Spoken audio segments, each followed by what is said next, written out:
Hello everyone, I'm Patrick Rozario, Review Panel Chair of the Best Corporate Governance Award.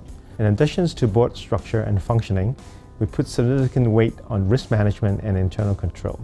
We look to see whether companies and public sector organizations have put in place the following practices. The structure should be clearly set out to explain the overall responsibility of the board and clear divisions of responsibility among different parties within an organization.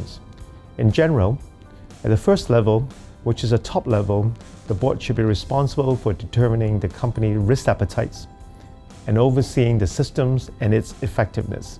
It should periodically communicate with and receive report from the board committee that take charge of reviewing the effectiveness of the systems and from the management on how risks are being addressed.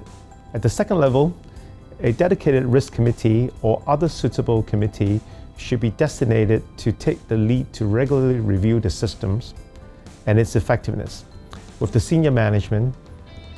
An example, examine whether the risk profile is up to date and assess whether key risks are properly addressed, etc. At the third level, frontline units should be charged with identifying, assessing, and mitigating the relevant operational risks facing the company. Heads of business units should periodically report the finding and work done to senior management. A company should disclose the likelihood and potential impact of significant risks that may affect the company, and the corresponding mitigations measures which should be reasonable and prudent. Here is an example from one of our regular awardees, which concisely disclose the company risk in an easy-to-read table format.